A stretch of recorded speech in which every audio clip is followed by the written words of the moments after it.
Oh, here we go, baby. Oh, second. What the? What? Oh, snap. What is up, guys? Welcome back to the channel and to another WWE 2K20 hidden feature episode. As always, covering some of the things that you guys might not know from this year's game, ranging from Easter eggs, secrets, specific or unique hidden features. And in today's episode, we got a bunch of things to discuss about, especially after this recent patch and the brand new update this week, adding a bunch of new additions that the game been missing. As always, some of these features you might know, some you might not, but make sure to leave your suggestions down in the comments below so that we can make sure and cover it in an upcoming video. Before we get into it though, don't forget to elbow drop it and have that bell notification on to never miss any of the new content. With that being said, let's get right into it. If you played the new DLC on the first day but didn't play after that, then you might not realize that there is already a brand new DLC tower featuring another alternate version of Roman Reigns, and that is the Arctic Shield Roman Reigns. It is a TLC tower where you do a different type of money in the bank one-on-one, so it is a bit of a work, but once you do get through it, you unlock Reigns but also his new finisher, which is a combination of the Superman punch leading into a spear. It is a corner finisher that looks amazing, much like a lot of the new moves that were added within this DLC, which is probably the biggest highlight of it. If you haven't tried out the middle rope curb stomp from Seth Rollins, please do. Sticking with brand new stuff, we also got a brand new Payback. This is a level 2 Payback, which feels like it was supposed to be for the Bump in the Night DLC for the Apex Predator original, because it is a Payback level Venom strikes and it inflicts persistent damage with strikes for a short period of time. So when you have it active, hit the opponent with some strikes. It has some new animations, almost if you're doing a bunch of Sentino Cobra to them, and if you do a strong strikes, things get a little bit faster. As revealed before, a brand new Payback is gonna come out with every single DLC, and this is the new one that we got. As I said, assigning it to the Apex Predator brand new and original character makes the most sense.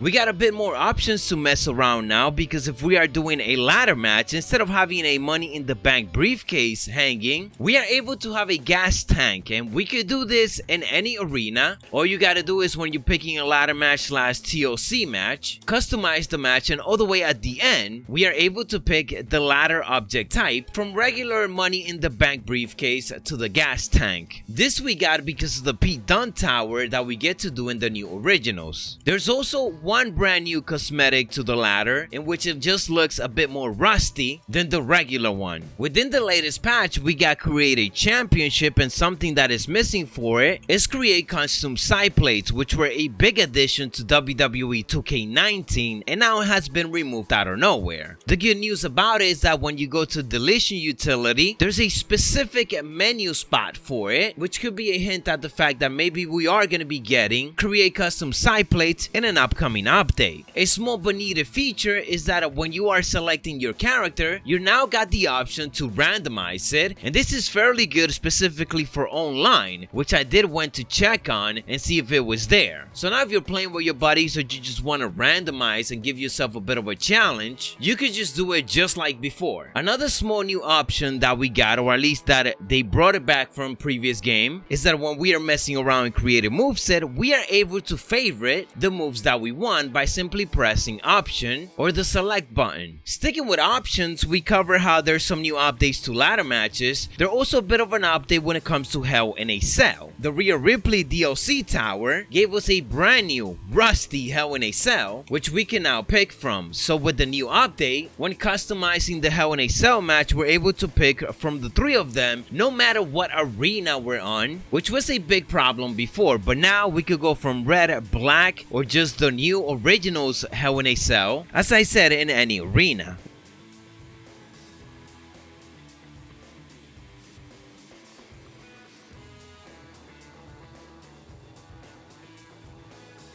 Within the latest update, we also got Elimination Chamber victory scenes. Before, we were only able to see it if we were using the old chamber, but now it's available for both of them, just like it should.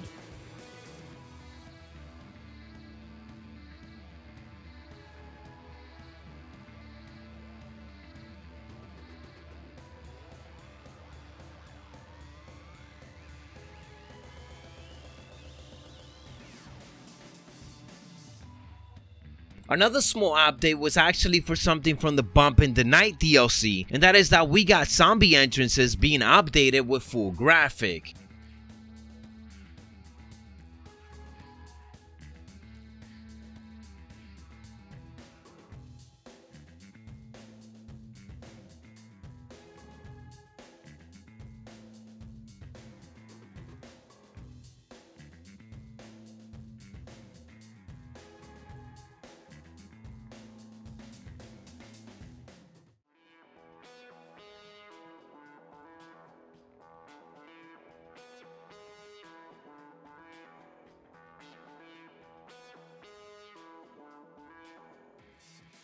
Something you might not ever notice unless you actually know about it is the fact that Roman Reigns finally got his full chest tattoo. So if you remove his vest, you'll be able to see it in creations, and you could give him a bit of an alternate attire that doesn't look weird, and him just rocking the full tattoo. Switching it over to tournaments, something that was removed from 2K19 was the victory scene when you're doing the Dusty Rhodes Classic, where now they added the full Triple H cutscene in it, which was certainly missing, and it makes the tournament feels a bit more special. Kinda wish that the King of the Ring also had a special one, much like it did back in the day.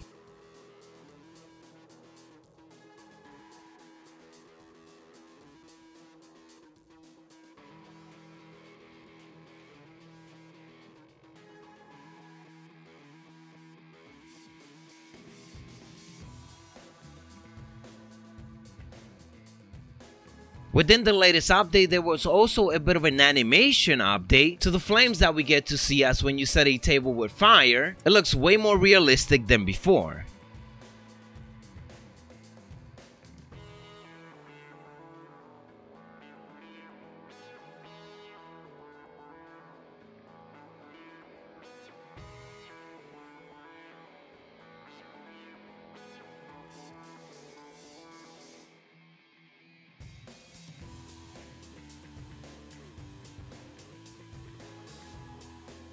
As for the new DLC, just a quick reminder, if you guys don't own it, but you still want to try out its arena, make sure to every day check out the My Player feature match and the online feature match, because as long as it's not a Monday, Wednesday, or Friday, aka a Monday Night Raw, NXT, or SmackDown Live night, there is the chance that there could feature one of the two arenas, or both, within the same day for you to try out against a different opponent online. And the last hidden feature that we got to round up this week, it ultimately leads to some good and some bad, because it's not WWE 2K20 if something doesn't seem to go wrong. And this is all in combination with the brand new DLC, as we get a brand new OMG moment on the announce table that is certainly broken, and this is the jumping TKO OMG moment, which when you perform it, go figure, the table doesn't break, so it leaves you and your opponent on top, which then you could combine with anything else. You could assign this OMG moment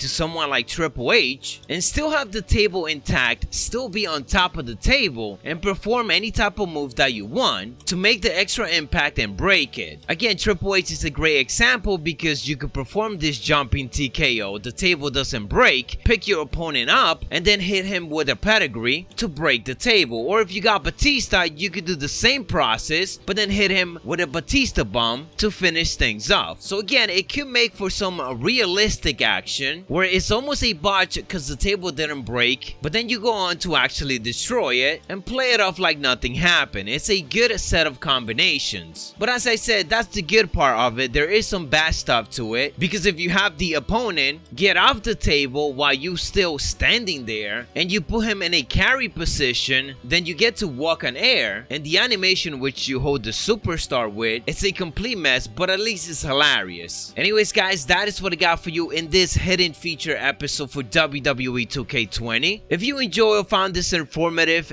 don't forget to elbow drop it, and if there's any other features that you want me to cover in an upcoming episode, leave your suggestions down in the comments below. Join up as we on the road to 200,000 subscribers. I'll see you on the next one, so stay savage.